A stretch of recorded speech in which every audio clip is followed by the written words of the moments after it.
This week on Inside the Headset, we are featuring John Luce, the assistant head coach and outside linebackers coach at Army West Point.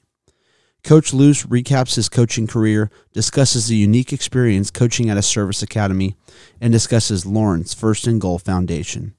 The First and Goal Foundation was founded in 2004 to raise money for pediatric brain tumor research. To learn more and figure out ways to help, go to www.lawrencefirstandgoal.org online or go to the LFG Foundation on Twitter at LFG Football Camp. Now, let's get inside the headset with Coach Luce.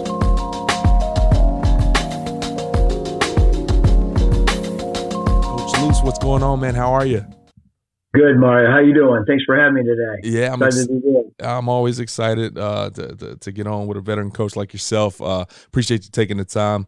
Hope all is well. Now, I was super intrigued as we were doing a little homework on you, getting ready for this podcast.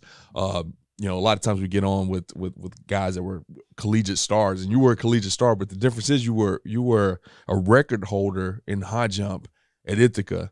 Was a tremendous multi-sport athlete. Started as a multi-sport athlete, football and track, and then you end up just being one of the best to do it at Ithaca.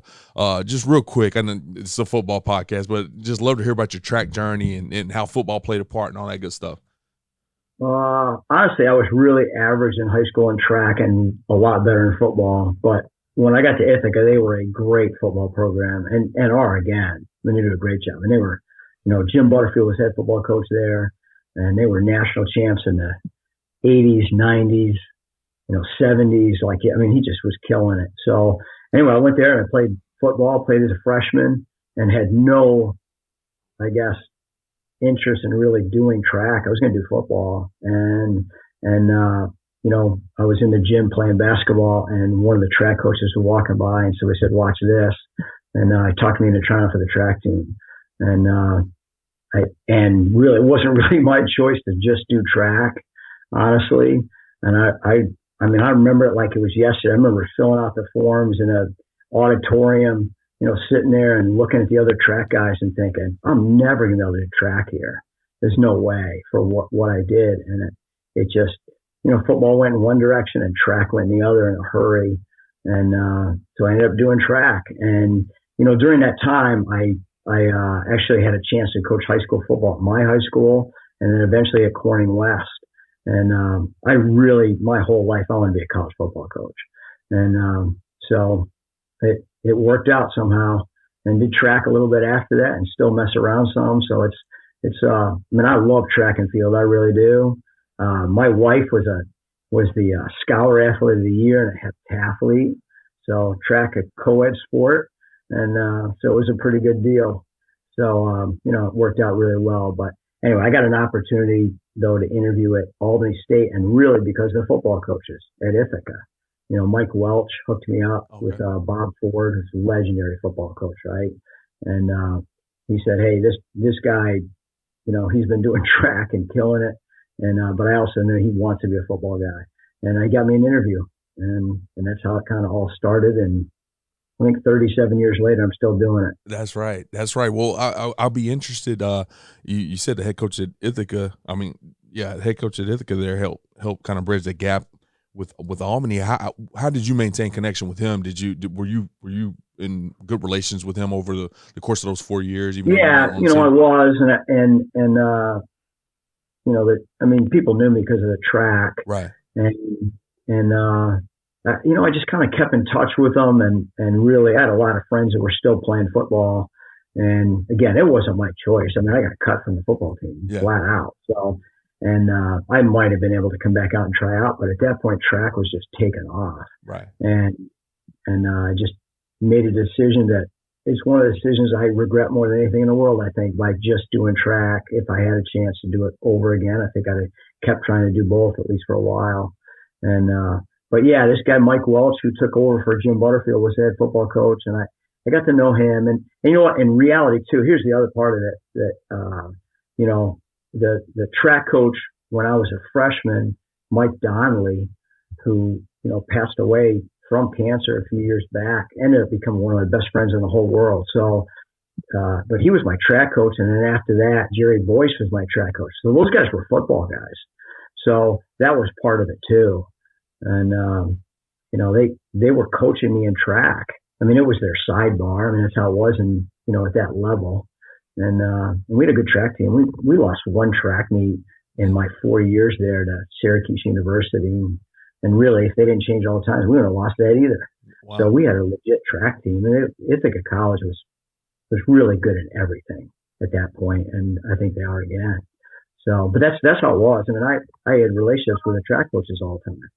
So, and I remember interviewing at Albany State. Bob Ford was pretty much doing it with a couple full-timers, and the rest were grad assistants. And they were Tony Wise and Dave Campo, and I mean, it went on and on and on, the people that were there over the years. So there was, if I have the numbers right, I think there's about 67 of us interviewed, probably 2 or 3 at a time for a grad assistant. And I was able to get one and worked with a lot of really good football coaches that passed through there. I mean, Dave Clausen and Ed Foley and those guys were coming out. They were coming in as I was coming out.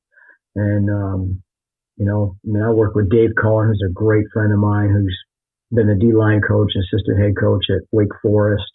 And obviously Dave Clausen's at Wake Forest. Right. I mean, it just was a who's who, you know what I mean? It was a great experience about, you know, learning how to coach, how to teach, how to work ethic. I mean, Bob Ford was a great mentor.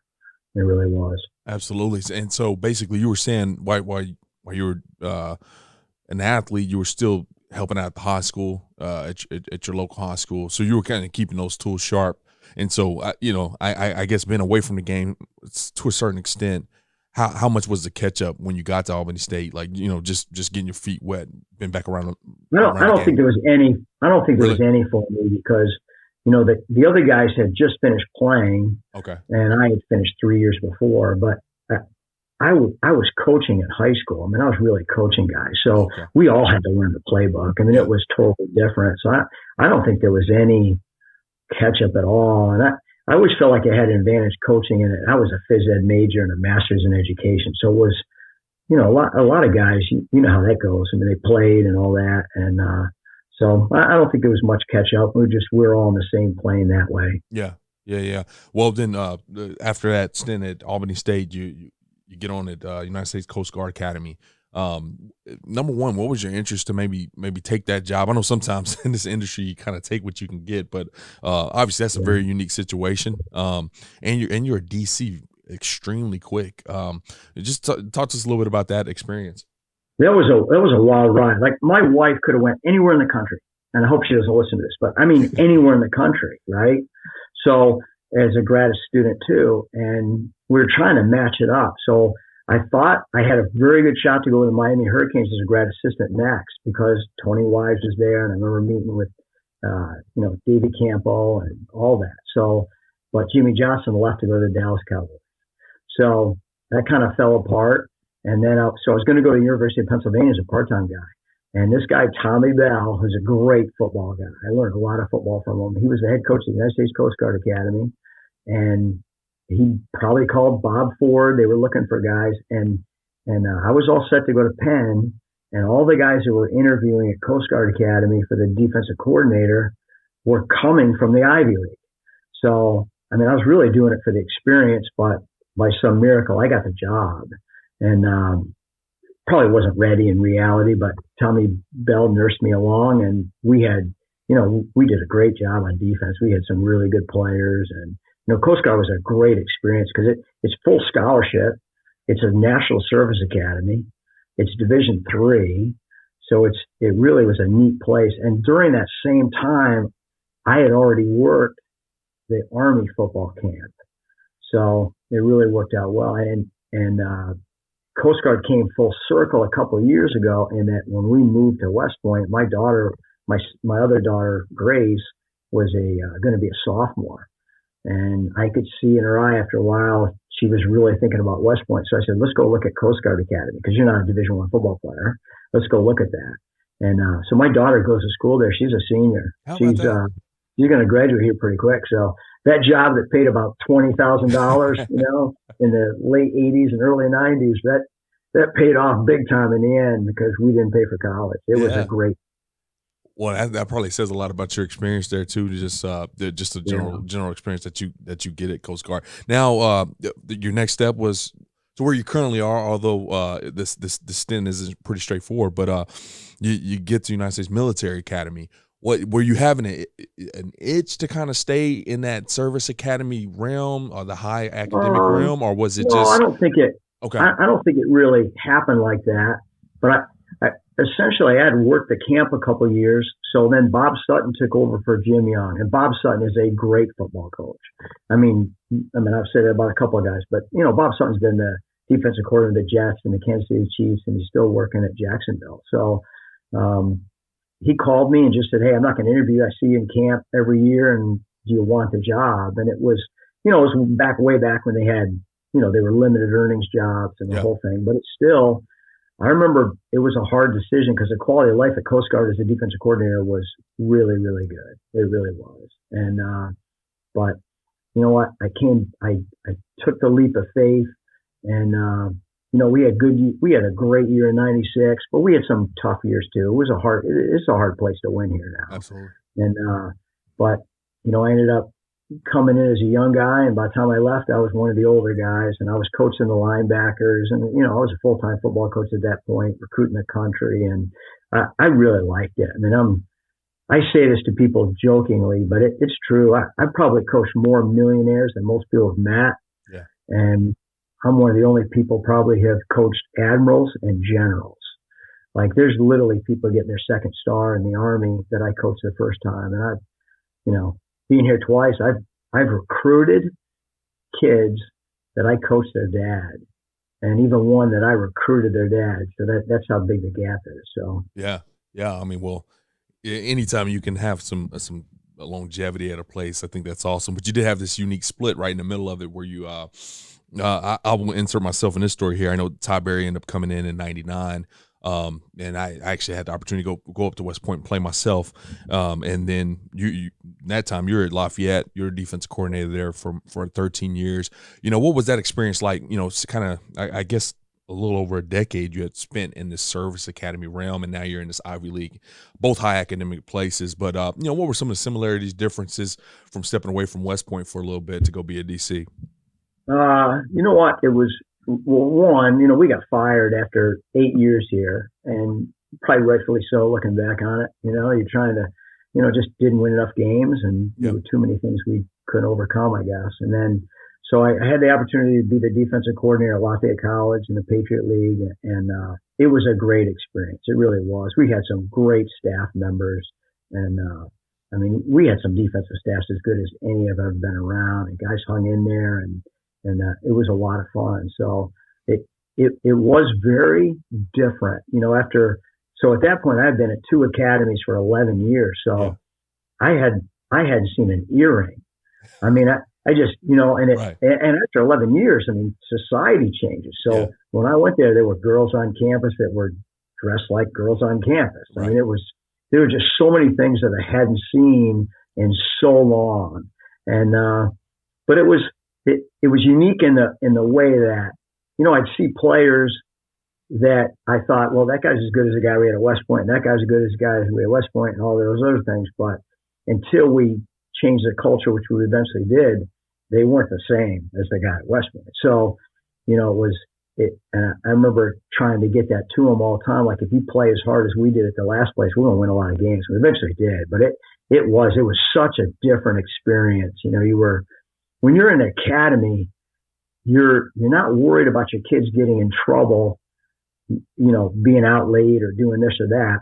You're worried about your kids studying until 4 a.m. and not getting enough sleep, right? Staying up all night and pulling all-nighters and all those things. So it was a totally different experience in that way. But I really enjoyed it. I loved being a defensive coordinator for all those years, and there's 14 years and won 4 championships. And it was a lot of fun. And the recruiting had changed when we went through it too. We went from financial aid to scholarships. So there were so many great learning opportunities, and it was a great quality of life. It really was a great place. No doubt about it. And you said something interesting there, and it kind of brought back a memory for me.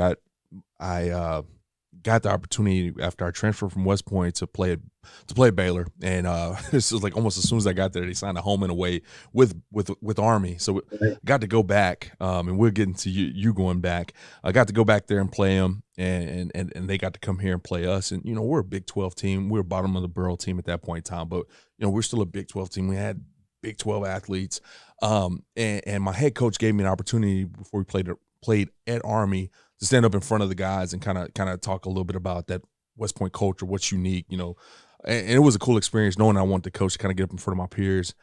And I remember saying, I was like, hey, they're not going to have guys as big as us. They're not going to have guys as fast as us, but they are going to fight until the last whistle. I mean, it's just how they get down. And sure enough, they took us to the brink, and then they beat us the next year. And it's just so much of that unique culture from those West Point kids. And it's I just love that you mentioned that, because it's just they play hard. And you guys have definitely figured that out. Now, just going back to you here, you returned to West Point in 2014. And one of the things when I got to go back and play was a 3 or 4 year difference. And I mean, it was literally from the old weight room to the new weight room, to new facilities. And it was just night and day difference. What was the differences that you saw from, that break from Army from 99 to 2014? You're right. One was the facilities. Two, I remember when I talked to Coach Munkin about the job, I was really fired up on it for a couple reasons, but I just thought that, seeing how society was changing, always felt like it was getting softer. And I just felt like if we did things right at West Point, that you could win here, and we have. So, Coach Munkin does a great job of all the little details, but he also will fight for the things to be a major college football program. So, the summers are way, way better. They're the same as Michigan or Ohio State, right? We have to do some military training in the beginning, but the nutrition's better. Like all the things that I don't think we had the first time around. It's just a lot better. And, that's why I was so intrigued to come back. And I know that's not what you asked me exactly, but I think the support, we got 5 full-time strength coaches that do nothing, they do football, the recruiting staff, just all the things that you really need to be successful. And, here's the other thing that's happened the last couple of years that I think has really helped us is I think the transfer portal and the NIL, and people think it doesn't, but I think we can have the best locker room in the country. And I think there's a lot of locker rooms right now that are a mess. Yeah. And I really do. I just think here, if you don't want to keep playing football, you just stop playing football. Yeah. You don't lose your scholarship. You know what I mean? And there's not somebody in the locker room making $1 million, not showing up to meetings because they make $1 million. Right. You know what I mean? Like our kids, they play because they want to play football. And, we lost Oklahoma a few years ago in overtime, and they had the Heisman Trophy winner, and they were lights out ridiculous. I, went to the final, the playoffs and all that. And I remember I saw Tim Kish there, who was coaching the linebackers, and he had coached here. He was leaving when I was coming in the 90s. Okay. And I remember him saying, like, I've been trying to tell him all week, just trying to convince him, like, what you guys are going to play, like how hard you guys are going to play. And, we lost in overtime, so I know it can be done here, but it's a credit to our coaches and obviously Jeff Munkin, and a credit to our, players. I think the players are the same as everywhere else. They're more polite. It's just, this place makes you tough, and Coach Munkin makes him tough and gives us the chance, That's right. Well, I appreciate you kind of sharing that. Last thing here, just like I said, kind of been an Army guy myself. One of the most impressive things I saw is anytime you were there, you're 11-6 versus Navy. It's just your personal record versus those guys. That's really impressive, because it was a long stint where it was hard to get a win versus Navy. I think it was about 15 years, maybe that. Yeah, it was a 14-year. That was a 14-year streak, and I wasn't here for most of it. Right. The last two, we had a shot, and it was really frustrating. I thought we were going to break that streak, but when we finally did, we broke through. We've been pretty good ever since. That's right. And really against both academies. So that's because it is. I mean, I think there were people told me, and I know there were people told Coach Munkin, like, don't take that job. I had people tell me that. I had people from the 90s that would say, Like, why are you going to go back there? Who are you going to beat? And then about 2 years later, like, how do I get on the staff? You know what I mean? And I'm not kidding. Yeah. Now, that happened a bunch. Like, Right. guys, everybody, the same people that told me, like, I wouldn't leave there. I wouldn't do it. And, you know, I mean, I'm pretty limited in what I could do with my family situation a little bit. So I knew I could do this because I moved in the same house I left. You know, Yeah. I knew it was possible. Yeah, that's awesome, man. Well, hey, I appreciate you sharing all of that stuff. Now, I want to kind of shift gears here. I want to talk about a foundation that you and your wife started called Lauren's First and Goal Foundation. Just, you know, I'm going to give you the opportunity to kind of tell us about it, what it's for, what you guys do, and, you know, take as much time as you want explaining this deal to everybody that might not know about it. Oh, good. I appreciate this opportunity. So our daughter, Lauren, is 26 years old. She just turned 26. And she was born with a rare disorder called neurofibromatosis. And it can cause a neurofibroma or tumor anywhere there's a nerve. And it has. So Lauren has been fighting brain and spinal tumors and a bunch of other diseases that it's just amazing, all the different things that factor in with her. And my wife does a great job. I mean, it's a full-time job, you know, taking care of Lauren, get her into doctor's appointments. And I mean, she really is she's like another doctor when you talk to her, and fighting insurance companies and doing all the things you have to do, right? When you have a sick child. So, but anyway, we went to a couple, we'd go to these functions. It was Ride for Kids, Pediatric Brain Tumor Foundation of the U.S. And we just really brought Lauren there as like a spokesmodel, right? Show somebody what a kid with brain tumors looks like, and, you know, all the whole thing like that. And then I remember being at the Michigan camp, and it was in 2004, and there's about 1,500 kids running around there, and it's a week-long camp. And I don't think there was another one-day camp in the country. Kids would come in for one day, but there was no one-day camps that I remember. Yeah, at that time, for sure. Right? And I remember thinking, you know what, I could do this in one day. I could do a one-day camp and raise money for pediatric brain tumor research and cancer services. So we started out with, you know, I called a couple buddies of mine, and this was at the convention. I didn't call them. I was at the convention, you know, and that year, and say, hey, if I had a camp in June and did it for pediatric brain tumor research cancer services, would you volunteer to do it? And they go, I'm in. And it was, I'm in. And we had 56 coaches. In fact, Bobby Ross was our first featured speaker because I called up Army and Tucker Waugh, right? You know Tucker Waugh. Oh, yeah. And I called up Tucker Waugh, and they convinced Bobby Ross to be the first featured speaker. But we had 325 kids, 56 volunteer college coaches. They were all volunteer college guys. And a few years later, you know, we had different speakers, but Phil Sims spoke, and that kind of really opened it up. So we would have 2,000 campers every year from 17 states and Canada and some other countries, and we'd have 350 to 450 college coaches volunteer. There were over 4,000 college coaches volunteer, right? All right, so here's what happens. And all the money, because we don't pay anybody and we don't take a salary, never taken a nickel, it doesn't go to Lauren. It's not a GoFundMe page. It's a 501c3, and it all goes to Pediatric Brain Tumor Foundation research. There's 3 huge research places. And then cancer services help families get back on their feet when they cancer, not just brain tumors, right? So, and we had at the camp, we had Rashawn Gary and Jabril Peppers and Saquon Barkley. I mean, the list was on and on and on. I mean, you know, we got kids in the NFL at Army, you know, Elijah Rowley, he went to the camp. I mean, we have players still on our team and coaches on our staff that went to that camp, right? So anyway, when COVID hit, CoachTube reached out to us and said, hey, what do you think about doing a virtual coaches clinic, right? So we already had a brand name with Lauren's First and Goal. So I thought, man, that's a great idea. And it went so well the first year that we said, you know what, the risk and the cost and all those things is becoming more and more, and there's more and more camps, right? So we just said, you know what, let's see if we can hang our hat on this. And, you know, so now we do a virtual coaches clinic, and CoachTube gives us up to 80%, and they do all the productions, all those things. So all I got to do is find the coaches and set that part of it up.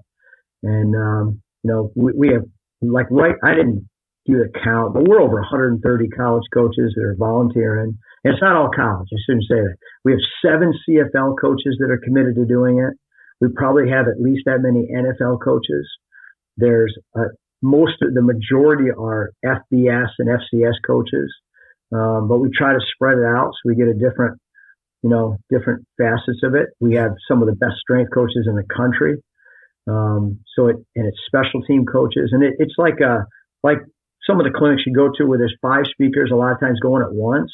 They're all virtual rooms, so it's all virtual, and you can watch it live or you can watch it later. And essentially, you purchase the clinic you can have the clinic for up to a year, and you can get a pass for 5 people, for a staff of 5. So that's why I'm excited about doing this. I'm trying to, every time I get a text all day about people like, I can't believe everybody in the country doesn't buy this. And, for $199, you can watch it yourself for a year. Yeah. And for $299, you can get 5 people, your 5 staff members watch it for a year. So you can watch this on the beach in June, because you can't get through them all. Right. They'll be over 120, 130 speakers. And so you don't have to sit there and watch them all at one time. I mean, it really is such a great resource, and it's a who's who when you click on the links, when you start seeing it. So, and here's the other thing about it too, man. Like it's not just the clinic itself. So we're developing a library. So this is our 3rd year doing it. So Coach Tube takes everyone that they can, they pull out all the dead air, they clean them up, and they sell them as courses. So if, like I did a tackle clinic in there, if somebody buys that 10 years from now, right, then Coach Tube will give us either 50 or 80% of the money, depending on if they go to our store and our site or not, or their store. But we'll get revenue like a musician for the rest of our lives is the plan. So we're building a library of football coaches, and it'll be, I'm going to take a guess, but I'm sure it'll be over 400 different clinics in there by the time this gets done. There'll be 400 courses. So we make money every month. Unlike the camp, all you did is lose money after the camp, right? You had to pay for toilets and insurance and all the other things you had to do. So, But anyway, that's what it is. It's, our website is www.lfgf.org. And if you just Google Lawrence First and Goal, it's going to pop up. And what I ask people to do more than anything when they listen to this is follow us on Twitter. Okay. So it's at LFG Football Camp. So LFG Football Camp. Because if I get people to follow us on that, I think once you click on the link, you're going to be sold. You just have to see it and find it. Right. And people are buying it all over the world. I mean, Japan, Australia, obviously Canada, in Europe, parts of Europe. So it's out there. We just have to get more people to buy it in New Jersey, in New York and Texas, because it's such a great resource. And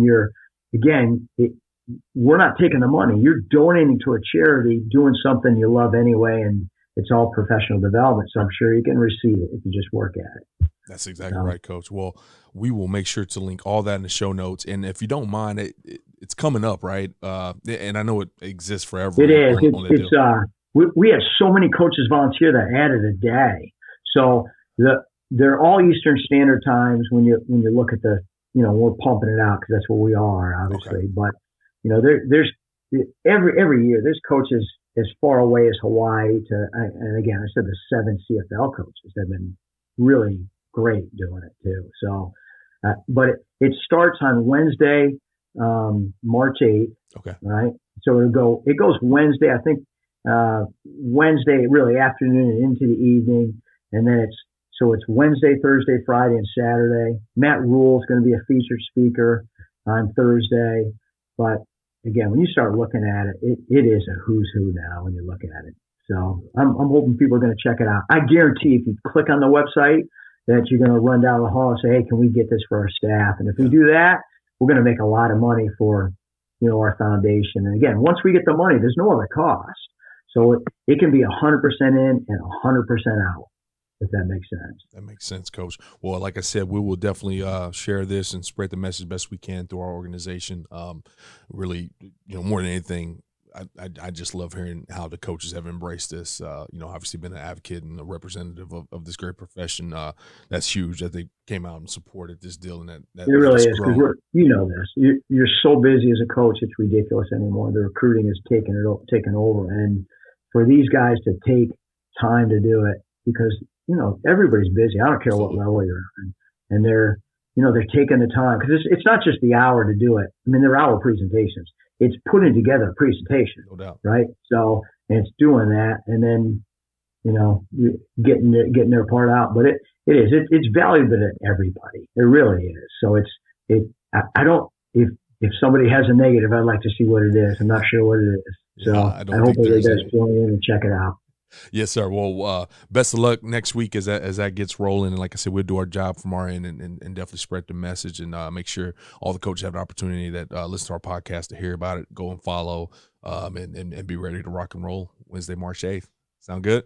All right, perfect. Hey, thanks a ton for all your help and time. I appreciate all you guys giving us a boost on this. Yes, sir, and I appreciate you sharing your coaching story as well as Lawrence First and Goal Foundation. So appreciate it, Coach.